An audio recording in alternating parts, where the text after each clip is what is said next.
You are watching Magic Box Entertainment.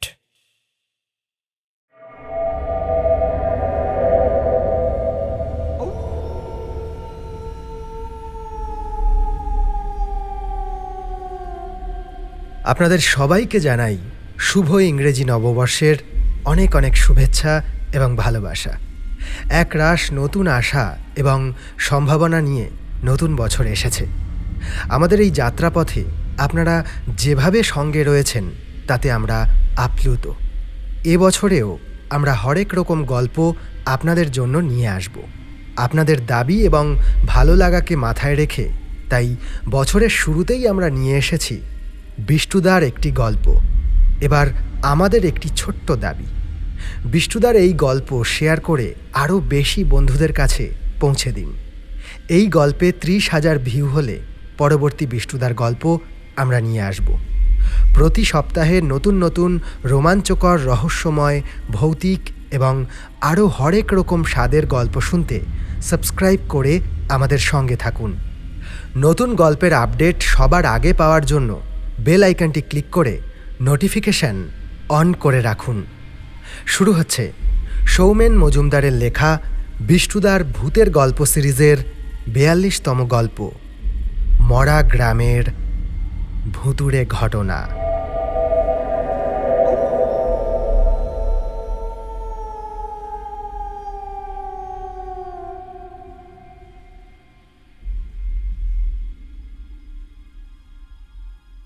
বিষ্টুদা আর আমাদের মধ্যে নেই একথা ঠিক, তবু তার বলা গল্পগুলো আমাদের মনে সারা জীবন রয়ে যাবে। সত্যি মিথ্যার গোলকধাঁধায় না ফেঁসে নিছক মনের আনন্দে যদি গল্পগুলো উপভোগ করি, তবে যে চূড়ান্ত রোমাঞ্চ হয় তা অতুলনীয়। এখনও মানুষপটে মানুষটার ছবি বারবার ভেসে ওঠে। মনে হয় এই তো সেদিন একসাথে বসে হরিদার দোকানে গল্পগুজব করছিলাম। পল্লবের তর্ক, বুবাইয়ের ভয় আমাদের সান্ধ্য আসরকে আরও রঙিন করে তুলত। এমনই একদিন সন্ধ্যায় আমরা উপস্থিত হয়েছিলাম হরিদার দোকানে। এক প্রস্থ চা পানের পর বিষ্টুদা বলেছিল সেই অদ্ভুত গ্রামের ঘটনাটা। সে সময় আমি কর্মসূত্রে মাধবপুর নামক একটি গ্রামে ছিলাম। সরকারি একটা প্রজেক্টের সুপারভাইজার হিসেবে এসেছি। মাস চারেক এখানেই থাকতে হবে। সময়টা এরকম শীতকাল ছিল। গ্রামের দিকে শীত আরও কনকনে, যদিও আমাকে কোনোদিনই ঠান্ডা কাবু করতে পারে না। তোরা তো দেখি মাঝে মধ্যেই ঠান্ডার জন্য বেলা করে ঘুম থেকে উঠিস। এই বয়সেও আমি প্রতিদিন ভোর 5:30টায় উঠে পড়ি। যাই হোক, একদল মিস্ত্রি এবং শ্রমিক প্রতিদিন সকাল থেকে কাজে লেগে পড়ত। ধাতব যান্ত্রিক শব্দে জায়গাটা মুখর হয়ে উঠত। সেই অর্থে বলতে গেলে বিশেষ ব্যস্ততা আমার ছিল না। একটা তাঁবুর বাইরে টেবিল চেয়ার থাকতো, সেখানেই বসে বসে সময় কাটত। মাঝে মাঝে উঠে দেখে শুনে আসতাম। অস্বীকার করব না, ওভাবে টানা বসে থাকতে আমারও বড় বিরক্ত লাগত। কিন্তু যে কাজে এসেছি তা তো করতেই হবে। কিন্তু আমায় তো তোরা জানিস, সামান্য অবসর পেলে অথবা যেদিন কাজ বন্ধ থাকত, সেদিন আমি গ্রামের চারদিকে ঘুরে ঘুরে দেখার জন্য বেরিয়ে পড়তাম। জানি না এমনটা শুধুমাত্র আমার হয় কি না। সবুজে ভরা দিগন্ত, কাঁচা বাড়ির সারি আমার চোখে কখনোই একঘেয়ে মনে হয় না।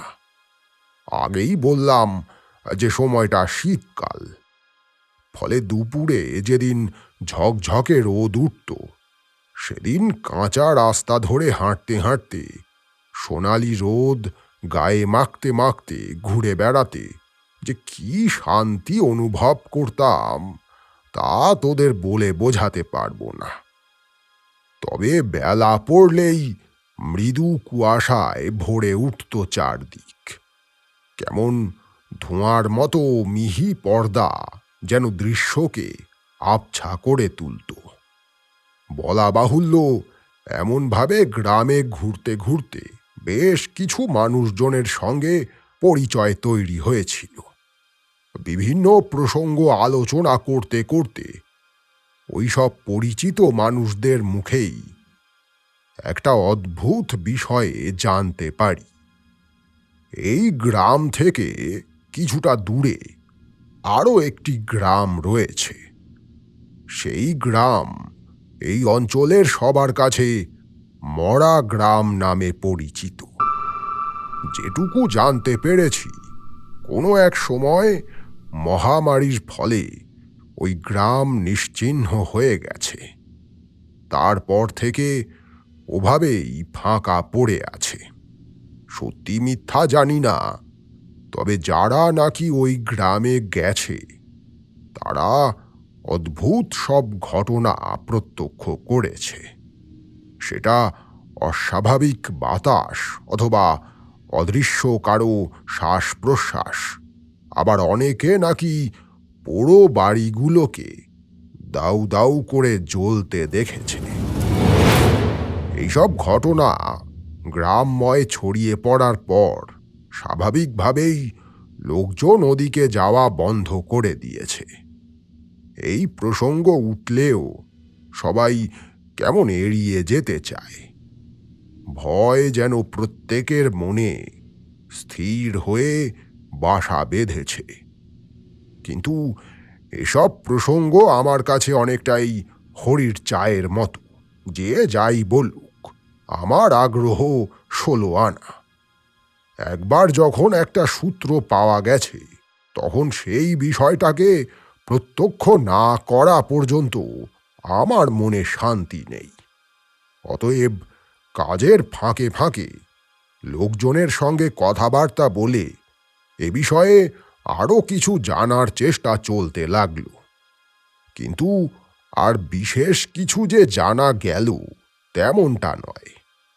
এই যে অপ্রকাশিত সত্য উদ্ঘাটিত হলো না, তাতে আমার আগ্রহ আরও গেল বেড়ে। এর মাঝে একদিন নতুন বছর উপলক্ষে সব মিস্ত্রি এবং শ্রমিকরা বছরের প্রথম 2 দিন ছুটির আবেদন করল। কাজ আমাদের যথেষ্টই দ্রুত গতিতে চলছিল।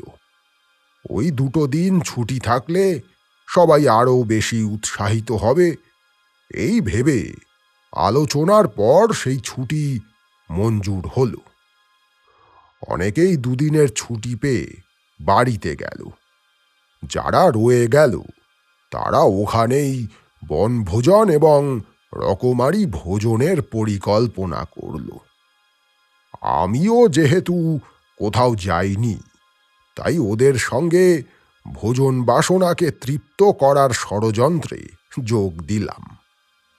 যদিও এসবের মাঝে আমার মাথায় অন্য একটা বিষয় ঘুরপাক খাচ্ছিল।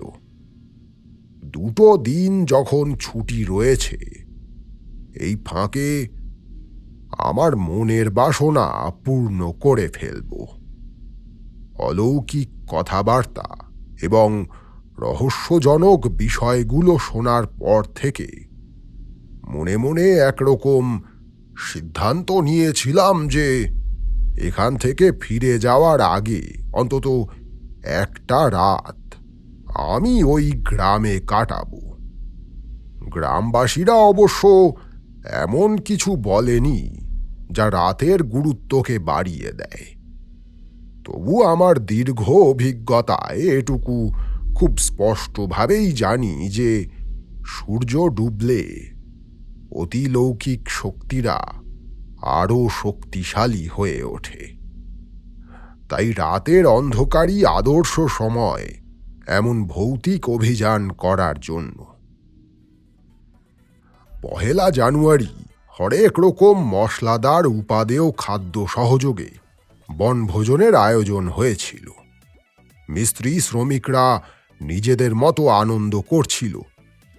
এখানে আসার পর থেকে ওদের এক নাগাড়ে কাজ করতে দেখেছি। কোনো রকম আপত্তি ছাড়াই খুশি মনে কাজ করে গেছে দিনের পর দিন।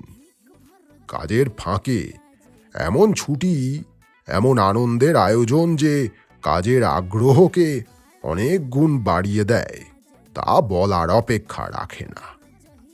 পরিশ্রমের চাপ ঝেড়ে ফেলে নিখাদ প্রাণ খোলা আনন্দে মেতে উঠল ওরা। আমিও সময় সুযোগ মতো ওদের সঙ্গে যোগ দিলাম। খাওয়া দাওয়া যখন শেষ হলো তখন মধ্যাহ্ন অতিক্রান্ত হয়েছে। বেশিক্ষণ অপেক্ষা করলাম না। শীতের সন্ধ্যা বড় তাড়াতাড়ি নামে। তবু সদ্য খেয়ে উঠেছি, ফলে হাঁটতে ইচ্ছা করছিল না। সামান্য একটু বসে জিরিয়ে গুছিয়ে রাখা কাঁধের ঝোলাখানা নিয়ে বেরিয়ে পড়লাম। আমার উদ্দেশ্য সেই মরা গ্রাম।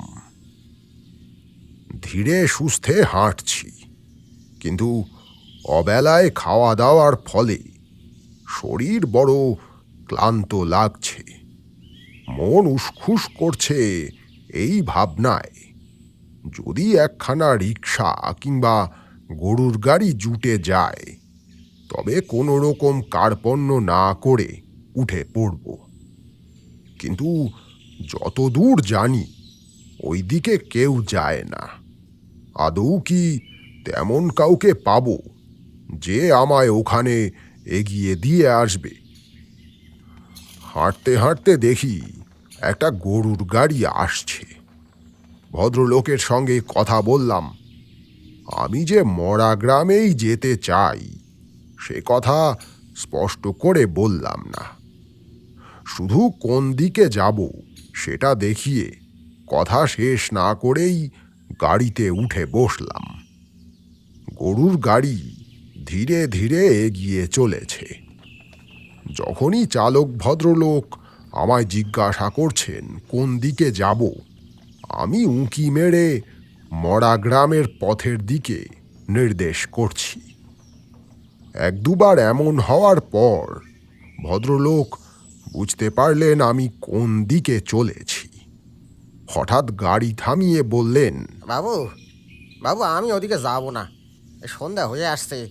দিনে মানে হলে নয়, একখান কথা ছিল, সন্ধ্যা নামলে কি যে হবে তা বলা যায় না। আমি একখানা ৫০ টাকার নোট লোকটার হাতে দিয়ে বললাম, তুমি যতটুকু পারো চলো, তারপর আমাকে বললে আমি নেমে যাব।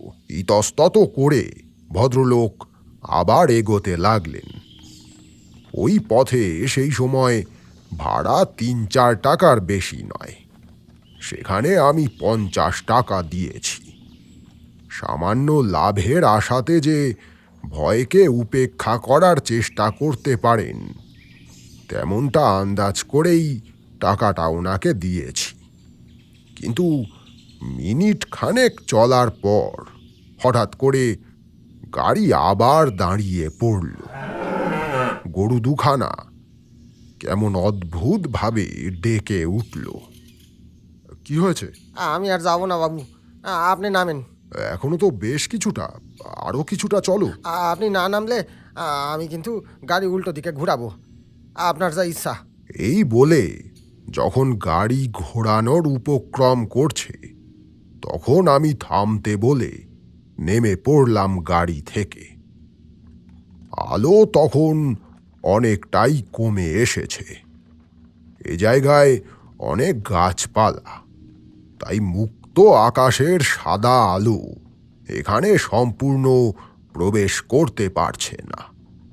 আমি নামতেই গরুর গাড়ি ঘুরে ফিরতি পথে স্বাভাবিকের তুলনায় দ্রুত গতিতে চলে যেতে লাগল।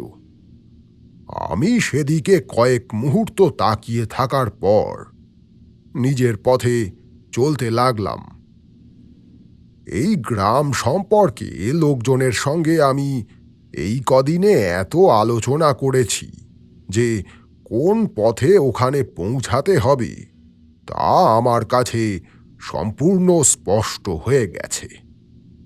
হাঁটতে হাঁটতে বুঝতে পারলাম সত্যি এদিকে কেউ আসে না।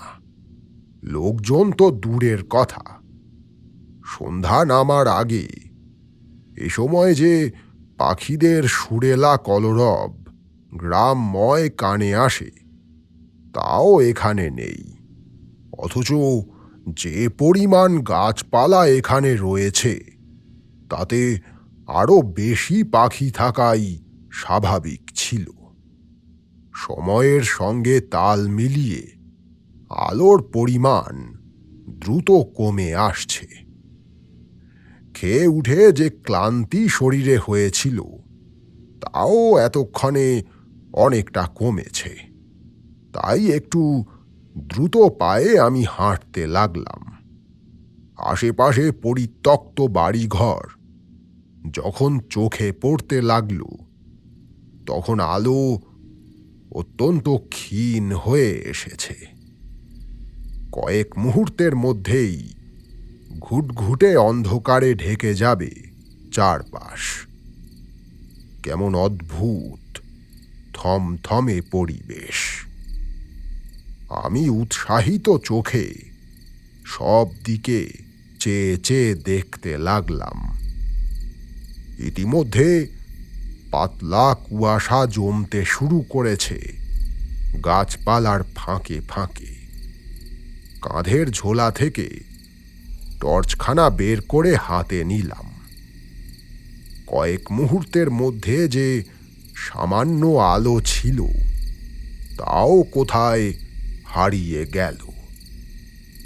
জনহীন গ্রাম এখন প্রায় জঙ্গলে পরিণত হয়েছে।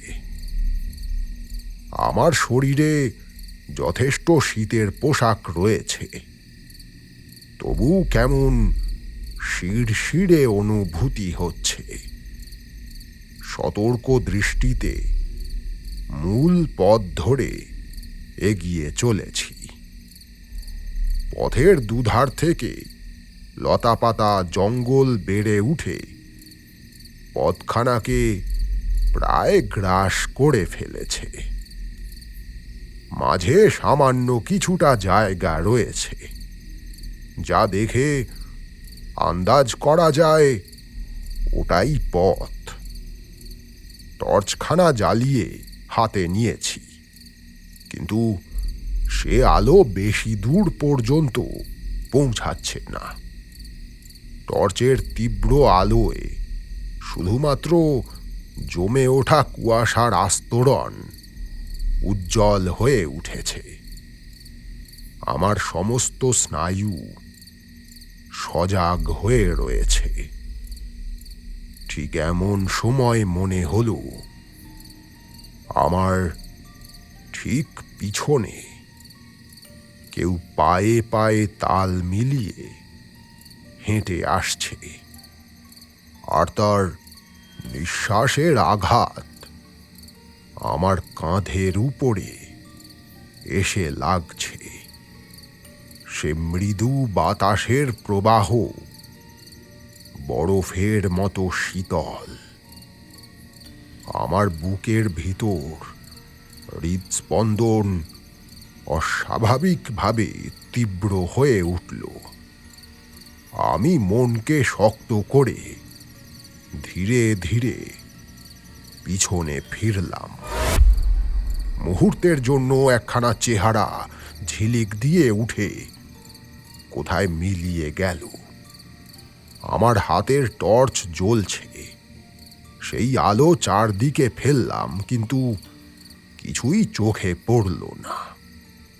ওই এক মুহূর্তে, এক ঝলকে আমি এটুকু বুঝেছি, কেউ একজন ছিল আমার পিছনে। মুহূর্ত মাত্র সময়ে তার অদৃশ্য হয়ে যাওয়া আমার মনে এই বিশ্বাস দৃঢ় করল যে গ্রামবাসীরা যে গল্প বলে বেড়ায় তা নিছক মিথ্যা নয়। আমি আবার ঘুরে টর্চের আলো ফেলে নিজের পথে এগিয়ে চললাম। মৃদু কুয়াশার মাঝে আশেপাশের পরিত্যক্ত বাড়িগুলোকে দেখে অন্যরকম এক অনুভূতি হচ্ছিল মনে। জরাজীর্ণ হয়ে মানুষের বসবাসের চিহ্ন, ইতিহাস বুকে করে দাঁড়িয়ে রয়েছে। বাড়ির সামনে যেখানে গাছপালা জঙ্গলে ভরে উঠেছে, ওখানে হয়তো কোনো একদিন উঠোন ছিল। সেই উঠোনে বাচ্চা ছেলেমেয়েরা খেলে বেড়াতো। ভোরের আলোয় এই নিস্তব্ধ গ্রাম একসময় মানুষের আলাপে আলাপে মুখরিত হয়ে উঠত। কোনো বাড়ির পোষা মোরগ হয়তো ভোরের জানান দিত ডেকে উঠে। উঠোনের পাশে খুঁটোয় বাঁধা থাকত গরু ছাগলের দল। দারিদ্র্যকে সঙ্গে করেই কাঁচা ঘরে ভালোবাসার পরিবার স্বপ্ন দেখত সোনালী ভবিষ্যতের। কোন এক অজ্ঞাত মহামারী সব আশাকে, জীবনের স্বপ্নকে সম্পূর্ণ মুছে দিয়েছে। গা ছমছমে ভৌতিক অনুভূতির মাঝেও এসব ভাবনা আমার মনকে ভারী করে তুলল। আলো ফেলতে ফেলতে বাড়িগুলোর ধ্বংসাবশেষ দেখছিলাম, আর এসব ভাবনা মনে ঘুরপাক খাচ্ছিল। সে ভাবনায় সামান্য ছেদ পড়তে হঠাৎ মনে হলো আমার পিছনে পিছনে কেউ বা কারা হেঁটে আসছে। আর ওই সাদা কুয়াশার মেঘের আড়ালে কারা যেন খুব চাপা স্বরে ফিস ফিস করে কথা বলছে। শীতল সন্ধ্যায় জনহীন ভৌতিক পরিবেশে আমার শরীরের লোম খাড়া হয়ে উঠল। আবার টর্চের আলো ফেললাম চারদিকে। প্রত্যাশিতভাবেই কাউকে দেখতে পেলাম না, কিন্তু ক্রমাগত অনুভব করতে লাগলাম অজ্ঞাত কাদের উপস্থিতি। যে পথ ধরে আমি হেঁটে চলেছি সেদিকে সরাসরি আমার দৃষ্টি ছিল না, বরং আশেপাশে কুয়াশার আড়ালে আমার চোখ ঘুরপাক খাচ্ছিল। হঠাৎ টর্চের আলো ফেলে পথ বরাবর সামনে তাকাতে আলোয় ফুটে উঠল একটা অবয়ব। আমার থেকে 10-12 হাত দূরে একজন মহিলা দাঁড়িয়ে রয়েছেন। কুঁজো শরীর, স্বল্প উচ্চতা এবং সাদা শাড়ি দেখে অনুমান করলাম সম্ভবত কোনো বৃদ্ধা। মাথার উপরে ঘোমটা এমনভাবে দেওয়া যে মুখাবয়ব দেখা যাচ্ছে না। কিন্তু এখানে এই অন্ধকারে একজন বৃদ্ধা কি করছেন? দুপাশে দুখানা হাত টর্চের আলোয় সামান্য দেখা যাচ্ছে, কেমন যেন কঙ্কালসার। চামড়া অস্বাভাবিক রকম কুঁচকানো, এতটাই রুগ্ন যেন মনে হচ্ছে একটা কঙ্কালের উপরে পাতলা চামড়ার আবরণ দিয়ে ঢেকে দেওয়া হয়েছে। খুব স্বাভাবিকভাবেই আমার মাথায় এই চিন্তা এসে আঘাত করল যে ওই অবয়ব কোনো জীবিত মানুষের নয়, হয়তো কোনো অশরীরী। পরক্ষণেই আবার মনে হলো হতেও তো পারে গ্রামের লোকজনের অজ্ঞাতসারে কোনো বৃদ্ধা এখানে বাস করে এই মৃত গ্রামের রহস্য জানার জন্য।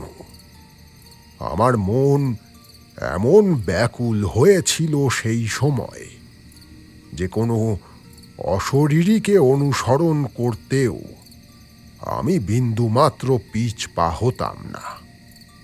দেখাই যাক না, এ কথা ভেবে আমি এগিয়ে গেলাম সেই অজ্ঞাত অবয়বের দিকে।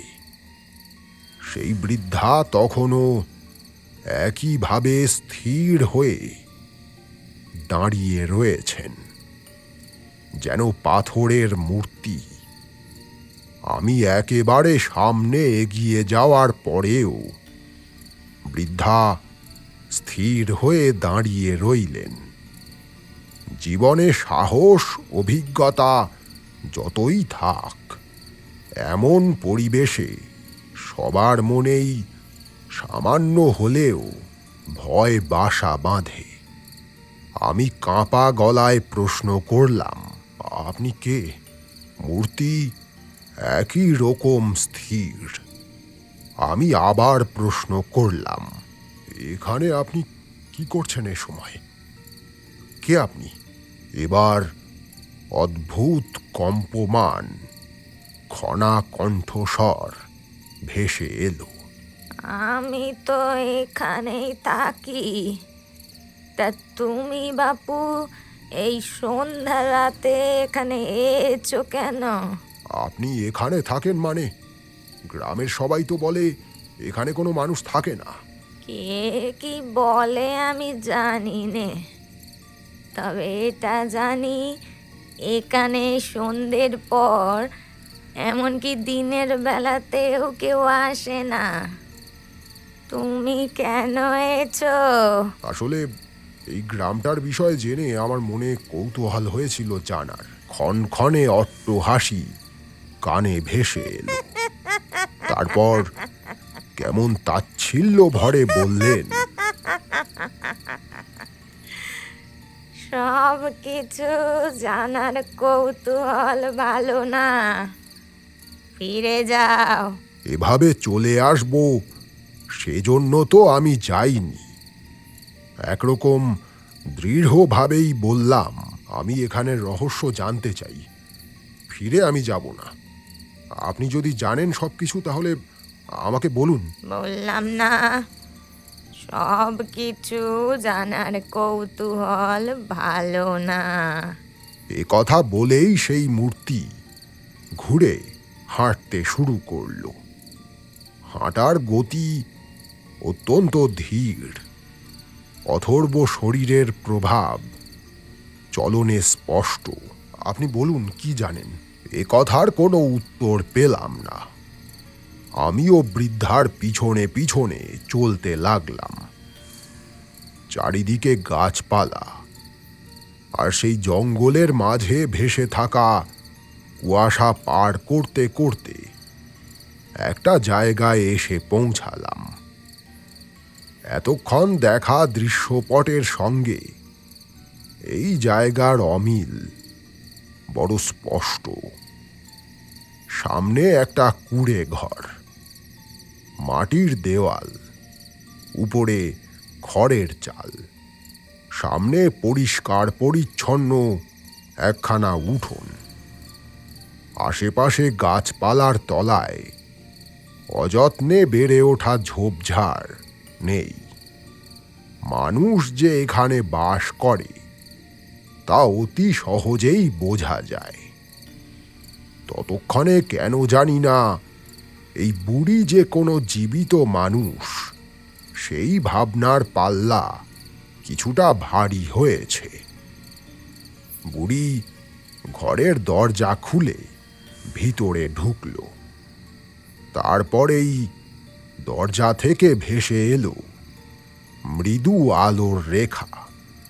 বাইরে দাঁড়িয়েই বুঝতে পারলাম ভিতরে কোনো অগ্নিশিখা জ্বলে উঠেছে।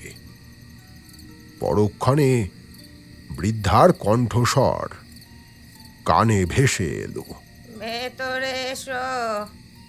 পায়ে থাকা চামড়ার চটিখানা বাইরে খুলে ভিতরে ঢুকলাম।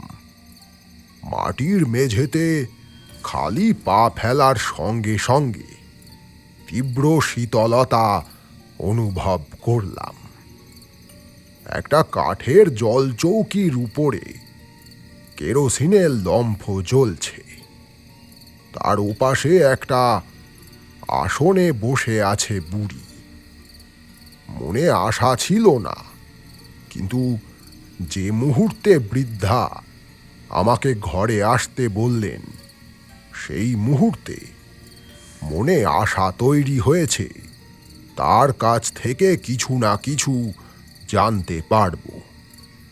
বসো।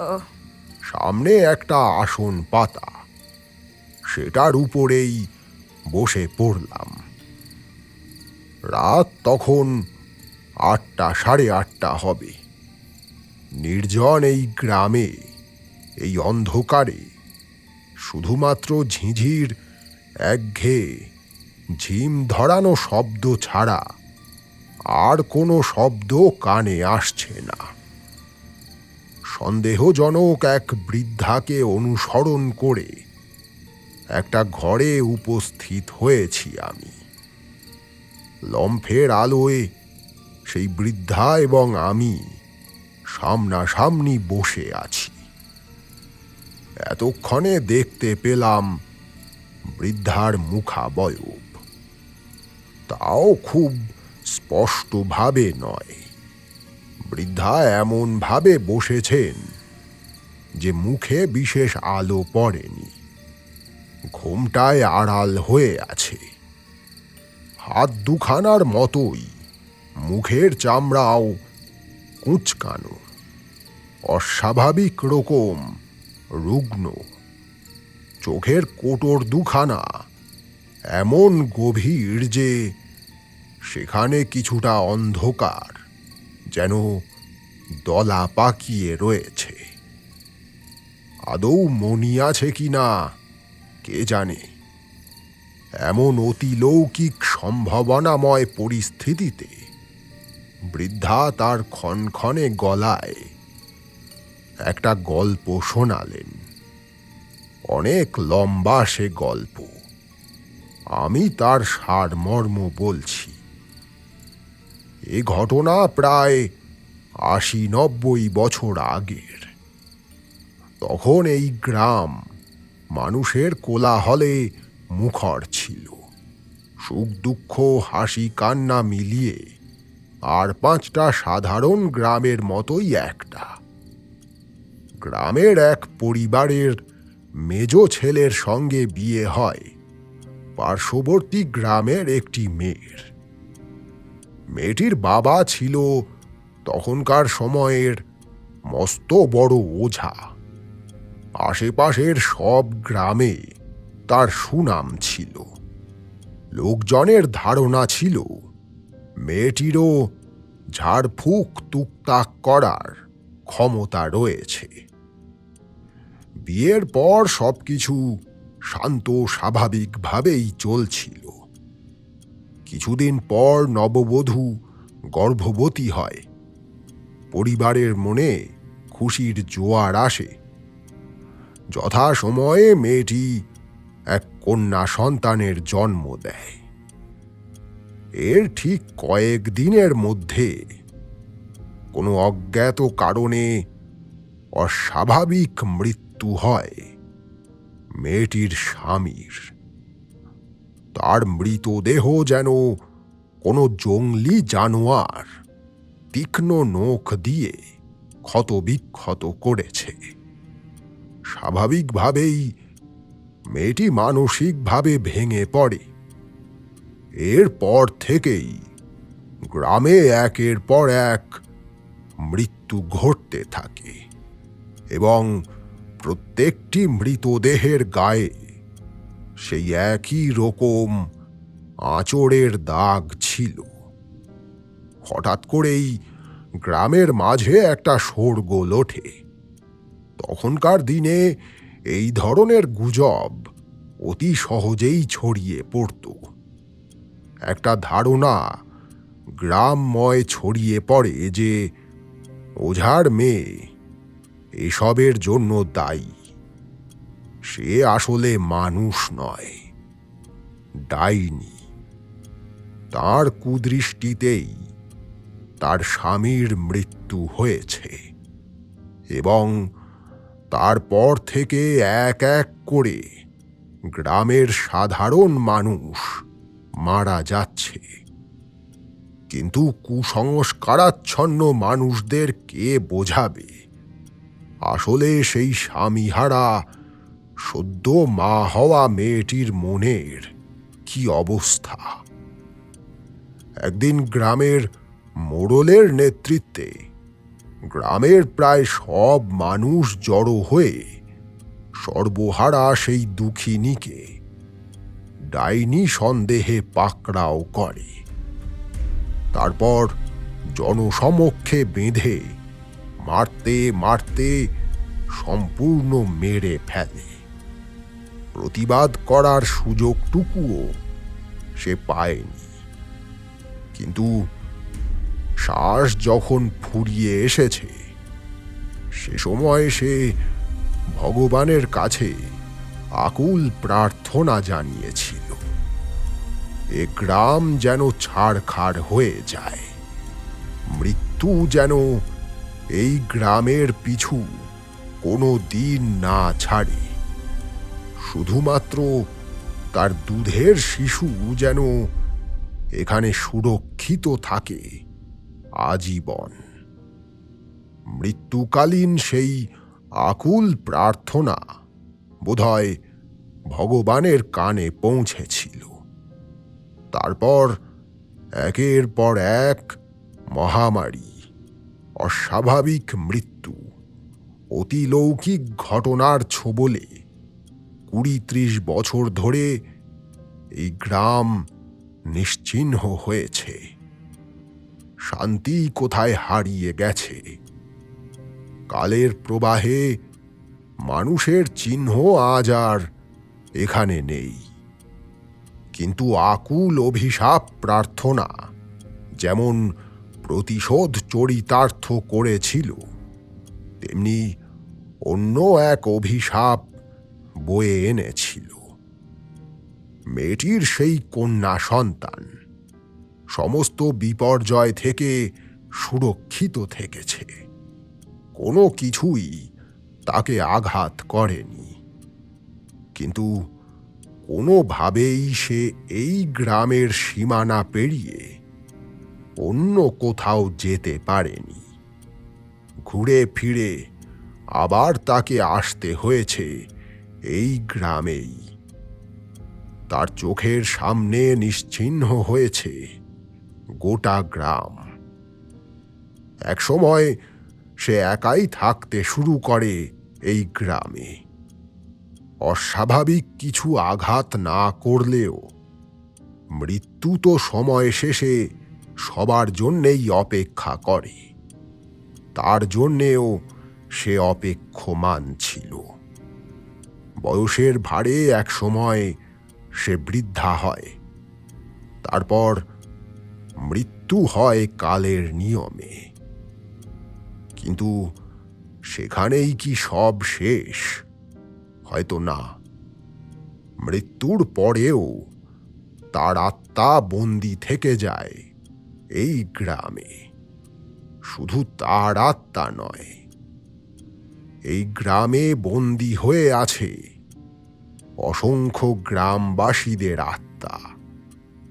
তারা মুক্তির অপেক্ষায় যুগ যুগ ধরে অপেক্ষা করছে। কোন প্রায়শ্চিত্ত এই অভিশাপ থেকে তাদের মুক্ত করবে কেউ জানে না। বৃদ্ধা যখন এই গল্প শেষ করল, তখন তাকিয়ে দেখলাম তার চোখের কোটরে জমাট বাঁধা সেই অন্ধকারের মাঝে দুখানা জলজলে চোখ সামনের অগ্নিশিখার প্রতিফলনে জলজল করছে। মনে হচ্ছে সেই অন্ধকারে আচ্ছন্ন মনির মাঝে অগ্নিশিখা লক লক করে কাঁপছে। সঙ্গে সঙ্গে কোথা থেকে একরাশ বরফ শীতল হাওয়া বয়ে এলো। আমার গা ঘেঁষে তা সোজা আঘাত করল সামনে জ্বলন্ত অগ্নিশিখাকে, এবং দপ করে সেটা নিভে গেল। গল্পের রেশ তখনও মনে ঘোরাচ্ছন্ন ভাব জমিয়ে রেখেছিল। অন্ধকার হতেই সেই ঘোর কাটল। তৎক্ষণাৎ কাঁধের ঝোলা হাতড়ে টর্চখানা বের করলাম। এখানে আলো ছিল বলে বন্ধ করে সেটাকে ঢুকিয়ে রেখেছিলাম। সুইচটা চেপে আলো জ্বালানোর সঙ্গে সঙ্গে আমার বুকখানা ধড়াস করে উঠল। আমি কোথায় বসে রয়েছি? আমি তো বসেছিলাম একখানা পরিপাটি মাটির ঘরে। এখন দেখলাম আমার চারপাশে কিচ্ছু নেই। কিছুটা উঁচু মাটির ঢিবির মতো জঙ্গলে ভরে উঠেছে পুরো জায়গাটা। তার উপরেই মাটিতে বসে রয়েছি। কোথায় সেই বুড়ি, কোথায় সেই লম্ফ? এক ঝটকায় দাঁড়িয়ে পড়লাম। আর সেই সময় খেয়াল গেল আশেপাশে।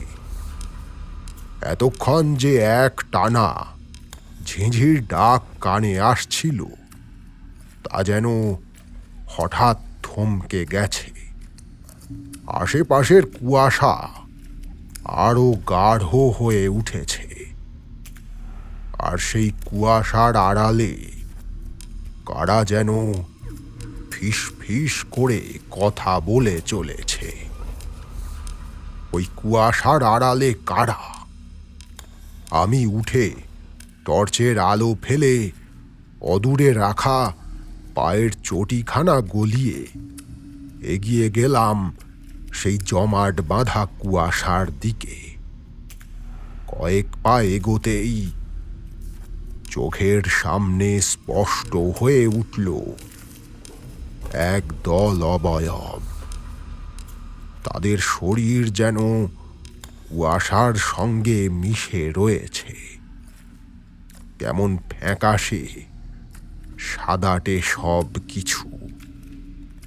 আর তাদের চোখগুলো উজ্জ্বল হয়ে রয়েছে, থমথমে পাথরের মূর্তির মতো। তারা এক দৃষ্টিতে তাকিয়ে আছে আমার দিকে।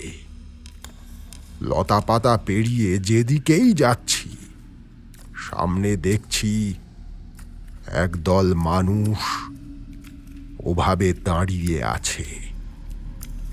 তবে ওরা যে মানুষ নয় তা আমার হৃদয় জানে। নিজেকে কেমন গোলক ধাঁধায় বন্দি মনে হলো। সেই রাস্তাটা যে কোন দিকে কিছুতেই বুঝে উঠতে পারছিলাম না। আর এগোতে গেলেই বাধাপ্রাপ্ত হচ্ছিলাম ওই মূর্তিগুলোর জন্য।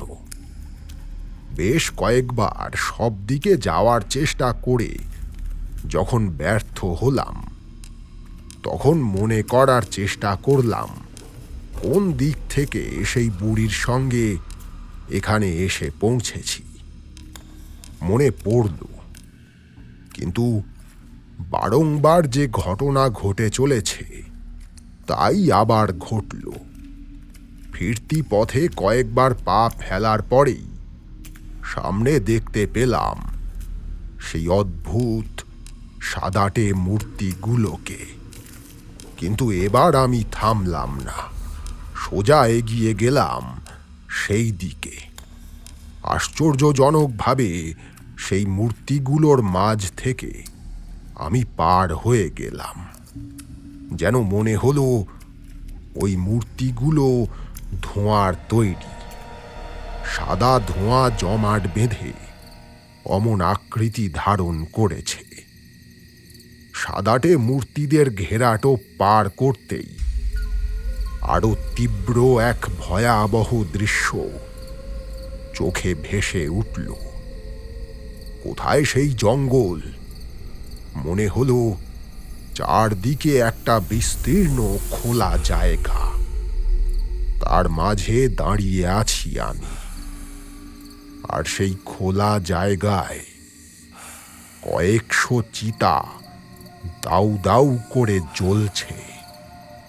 সেই জ্বলন্ত চিতাগুলো একটা একটা করে লণ্ডভণ্ড করে দিয়ে উঠে আসছে আধ পোড়া জ্বলন্ত মৃতদেহের দল।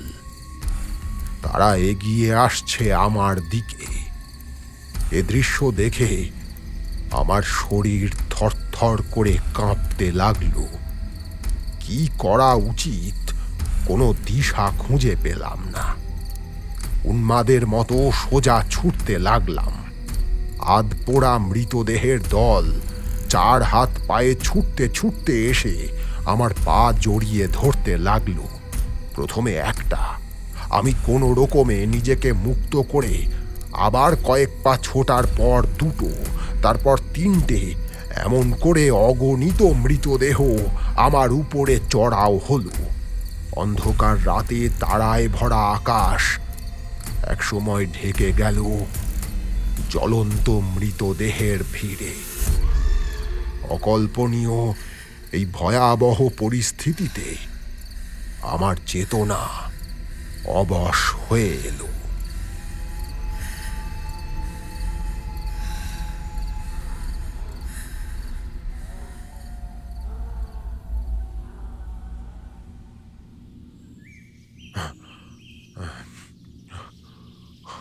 তীব্র আলোর আঘাত বন্ধ চোখের উপরে লাগতে আমার হুঁশ হলো। ঝোপঝাড় লতা পাতার উপরে পড়ে রয়েছি আমি। গাছপালার ফাঁক থেকে সকালের তীব্র রোদ চোখে এসে লেগেছে। কোথায় রয়েছি আমি প্রথমটায় বুঝতে পারলাম না। তারপর মনে ভেসে উঠল গত রাতের সমস্ত ঘটনা। উঠে বসলাম আমি। প্রাথমিক অভিঘাত কাটিয়ে চারদিকে চেয়ে অনতি দূরে চোখে পড়ল আমার টর্চখানা। সুইচটা অন করা, তবু জ্বলছে না। হয়তো জ্বলন্ত অবস্থায় পড়েছিল সারা রাত, তাই ব্যাটারির চার্জ ফুরিয়ে গেছে। সেটাকে তুলে নিয়ে কাঁধের ঝোলায় ভরে হাঁটতে শুরু করলাম। সামনেই সেই পথটা চোখে পড়ল যে পথ ধরে আমি গতকাল এখানে এসেছিলাম।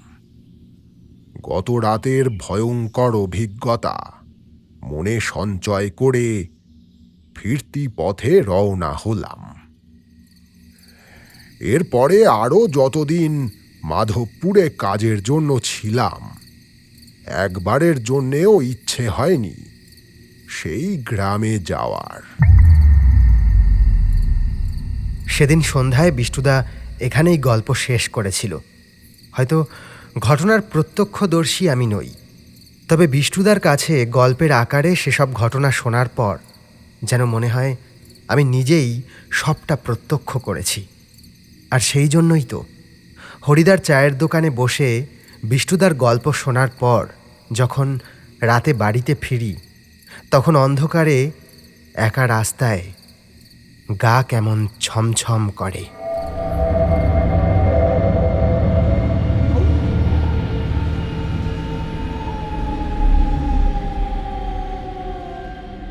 শুনছিলেন সৌমেন মজুমদারের লেখা গল্প মরা গ্রামের ভুতুড়ে ঘটনা। বিভিন্ন চরিত্রে রূপদান করেছেন সোমা এবং আমি আপনাদের সঙ্গে সৌমেন। গল্পটি কেমন লাগলো অবশ্যই জানান কমেন্ট বক্সে। ভালো লাগলে লাইক এবং শেয়ার করুন। প্রতি সপ্তাহে নতুন নতুন গল্প শুনতে সাবস্ক্রাইব করুন আমাদের চ্যানেল।